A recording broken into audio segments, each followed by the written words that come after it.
Everyone, welcome back. ये है class 7 का साइंस का chapter number 3, electricity circuits and there components. तो इसके जो क्वेश्चन आंसर्स है, उसका जो फर्स्ट क्वेश्चन है वो है चूज द इनकरेक्ट स्टेटमेंट। अब आपको इन 4 ऑप्शंस में से जो गलत ऑप्शन है वो चूज करना है।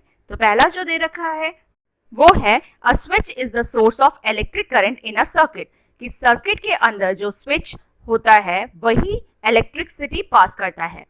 सेकेंड जो ऑप्शन है वो दे रखा है a switch helps to complete or break the circuit, कि स्विच जो है वो सर्किट को कंप्लीट करता है या उसको अगर हम अलग कर दें तो वो ब्रेक कर देता है सर्किट को। थर्ड है a switch helps us to use electricity as per our requirement, switch जो है वो सिर्फ इलेक्ट्रिसिटी को पास करने के लिए जब जरूरत हो या नहीं हो तो उसके लिए मदद करता है।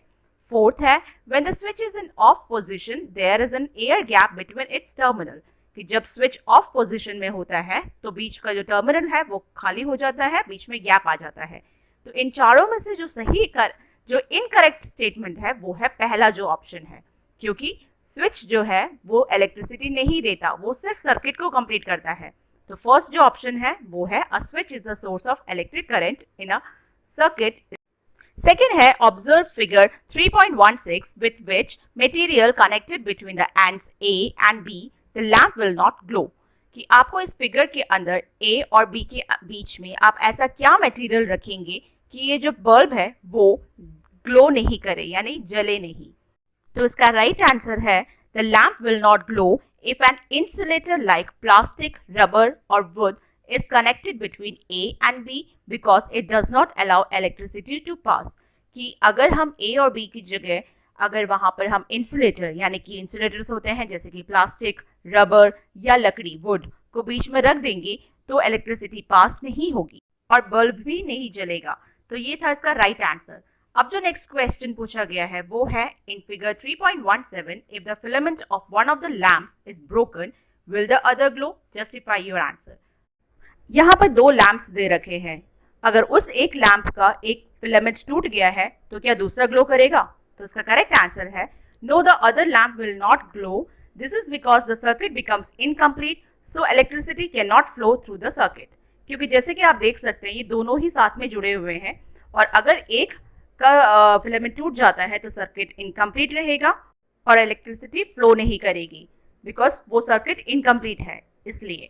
नेक्स्ट है a student forgot to remove the insulator covering from the connecting wires while making a circuit. If the lamp and the cell are working properly, will the lamp glow? एक स्टूडेंट सर्किट को complete करते time पर wire के ऊपर जो लगा insulator है वो निकालना भूल गया। अब आपसे पूछा गया है if the lamp and the cell are working properly, will the lamp glow? अगर लैंप और सेल दोनों अच्छे से काम कर रहे हैं तो क्या लैंप ग्लो करेगा? तो इसका राइट आंसर है no, the lamp will not glow, lamp glow नहीं करेगा यानी लैंप नहीं चलेगा। क्यों? क्योंकि the plastic insulator blocks the flow of electricity so the circuit stays incomplete, क्योंकि जो प्लास्टिक इंसुलेटर है वो इलेक्ट्रिसिटी को फ्लो नहीं करने देगी, आगे बढ़ने नहीं देगी और इसलिए सर्किट भी कंप्लीट नहीं रहेगा। नेक्स्ट है draw a circuit diagram for a simple torch using symbols for electric components. आपको यहाँ पर सर्किट डायग्राम बनाना है, सिंपल टॉर्च यूज करना है, सेल्स यूज करने हैं, स्विचेस का यूज करना है। तो आप इस तरह से डायग्राम बना सकते हैं इलेक्ट्रिकल कंपोनेंट्स के साथ। ठीक है, नेक्स्ट है आपका in figure 3.18 if S2 is in on position, S1 is in off position, which lamp will glow? Second है if S2 is in off position, S1 is in on position, which lamps will glow?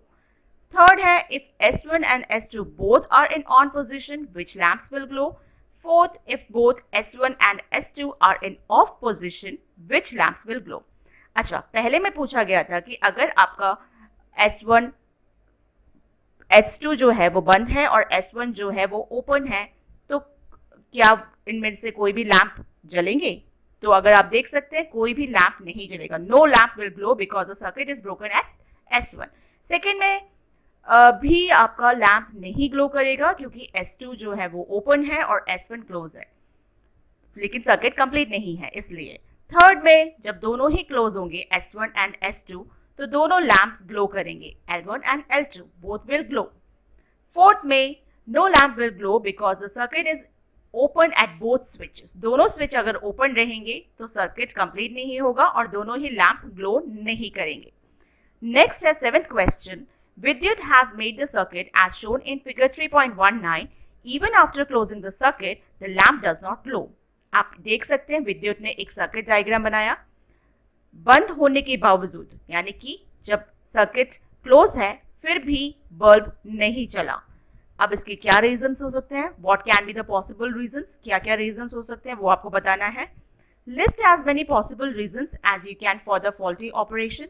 अब आपको बताना है कि कौन कौन से कारण हो सकते हैं जिसकी वजह से ये बल्ब ग्लो नहीं किया। What will you do to find out why the lamp did not glow, और आपने क्या पता लगाया कि आखिर ये लैम्प क्यों नहीं जला, वो आपको बताना है। तो इसके आंसर्स है, द बैटरी इज डेड, हो सकता है कि बैटरी खत्म हो गई हो। सेकेंड, बल्ब इज फ्यूज्ड और नॉट वर्किंग, बल्ब का फिलामेंट खराब हो गया हो, फ्यूज हो गया हो। थर्ड है loose connections in the circuit, loose connection होगा सर्किट का। फोर्थ है वायर्स आर ब्रोकन इनसाइड, कि वायर भी टूट सकता है अंदर से। फिफ्थ हो सकता है कारण paper clip is not connecting properly, paper clip भी अच्छे से कनेक्ट नहीं है और उससे इलेक्ट्रिसिटी पास नहीं हो रही। नेक्स्ट है improper connection to battery terminals, battery का जो टर्मिनल्स है पॉजिटिव और नेगेटिव उससे कनेक्शन ठीक से कनेक्ट नहीं हुआ वायर्स, इसलिए भी हो सकता है। टू चेक द प्रॉब्लम, इसको कैसे चेक किया जा सकता है, ट्राई टेस्टिंग ईच पार्ट, हर एक पार्ट को टेस्ट कीजिए, बैटरी को टेस्ट कीजिए, बल्ब को टेस्ट कीजिए, वायर्स को टेस्ट कीजिए with a working circuit to find the faulty wire, ताकि पता कर सकें कि फॉल्टी क्या है यहाँ पर। नेक्स्ट है 8th, in figure 3.20 in which cases the lamp will not glow when the switch is closed। अब इन चारों में से अगर आप देख सकते हैं तो इन चारों में से कौन से लैम्प नहीं जलेंगे वो आपको बताना है। अगर स्विच बंद होगा उसके बावजूद भी लैम्प कौन सा नहीं जलेगा। तो फर्स्ट है lamp glows, switch is close and the circuit is complete. First figure में स्विच बंद होने पर लैम्प जलेगा। सेकेंड में भी लैम्प ग्लो करेगा क्योंकि वहां पर भी स्विच है। थर्ड में अगर आप देख सकते हैं ये एक एलईडी है और एलईडी का जो लंबा वाला वायर होता है वो हमेशा पॉजिटिव टर्मिनल यानी लंबी लाइन से जुड़ा होता है और छोटा वाला वायर जो है वो छोटा टर्मिनल यानी नेगेटिव टर्मिनल से जुड़ा होता है। तो थर्ड का जो है वो रॉन्ग कनेक्शन है इसलिए वहां नहीं ग्लो करेगा, और फोर्थ में कनेक्शन प्रॉपर है इसलिए वहां पर करंट पास होगा और एलईडी ग्लो करेगा। ठीक है, तो ये था इसका करेक्ट आंसर। 9th क्वेश्चन है, suppose the positive and negative symbols cannot be read on a battery, suggest a method to identify the two terminals of this battery। अगर यहाँ पर पॉजिटिव और नेगेटिव सिंबल हम बैटरी के ऊपर नहीं read कर पा रहे हैं तो क्या कोई तरीका है जिससे हम पता कर सकते हैं कि बैटरी के ऊपर जो पॉजिटिव और नेगेटिव सिंबल्स हैं वो क्या हो सकते हैं। तो इसका करेक्ट आंसर है connect the battery to the longer wire of the LED. Battery को एलईडी के जो लंबा वाला वायर है उसके साथ कनेक्ट करना है। If the LED glows, that side of the battery is positive। अगर LED ग्लो करती है तो इसका मतलब है कि बैटरी का वो साइड पॉजिटिव है, और अगर LED ग्लो नहीं करती तो इसका मतलब है कि वो साइड नेगेटिव है यानी नेगेटिव टर्मिनल। नेक्स्ट है आपका, you are given 6 cells marked A, B, C, D, E and F। आपके पास 6 सेल है जिसमें मार्किंग दे रखी है A, B, C, D, E and F। Some of these are working and some are not। कुछ तो काम कर रहे हैं और कुछ नहीं। Design an activity to identify which of them are working. तो अब आपको एक ऐसी एक्टिविटी डिजाइन करनी है जिसमें ये पता कर सकते हो कि इन सेल्स में से कौन से काम कर रहे हैं।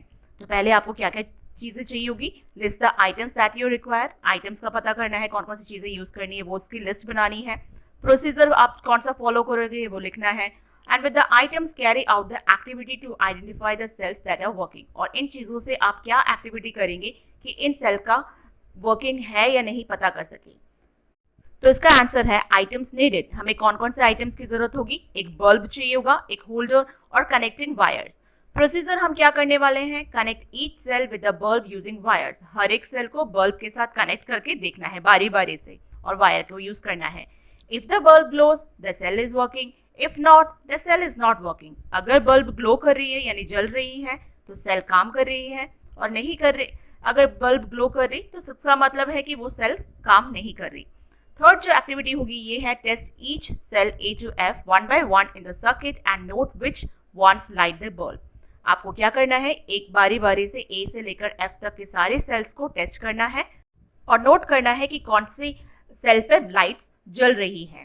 ठीक है, नेक्स्ट है आपका an LED requires 2 cells in series to glow. एक एलईडी को 2 सेल की जरूरत है जलने के लिए। Tania made the circuit as shown in figure 3.21। Tania ने एक फिगर सर्किट बनाया। विल द लैम्प ग्लो, क्या लैम्प या एलईडी लाइट जो है वो ग्लो करेगी? If not, draw the wires for correct connection. अगर नहीं तो आपको करेक्ट कनेक्शन वाला जो डायग्राम है वो बनाना है। तो अब पहले हम इसमें क्या मिस्टेक है वो देखते हैं। अगर आप देख पा रहे हैं तो एलईडी की जो लंबी वाली वायर है वो तो पॉजिटिव टर्मिनल से कनेक्टेड है, जो कि सही है, लेकिन जो नेगेटिव लाइन है यानी स्मॉल वायर वो भी पॉजिटिव से कनेक्टेड है। तो आपको करेक्ट क्या करना है? Connect the positive terminal of the battery to the long wire of the LED and the negative terminal to the short wire. आपको यहाँ सही क्या करना है कि जो बैटरी का जो पॉजिटिव टर्मिनल है वो एलईडी के लंबे वाले वायर लॉन्ग वायर से कनेक्ट करना है और नेगेटिव टर्मिनल को शॉर्ट वायर से कनेक्ट करना है, यानी कि वो नेगेटिव से कनेक्ट होगा। और इस तरह से आप डायग्राम ड्रॉ करके भी एक्सप्लेन कर सकते हैं। तो ये था आपका chapter number 3। Thanks for watching. आगे इसी तरह से बाकी के चैप्टर्स को मैं एक्सप्लेन करूंगी, तो मेरे वीडियोस को जरूर देखिए। Please like, share, comment and subscribe.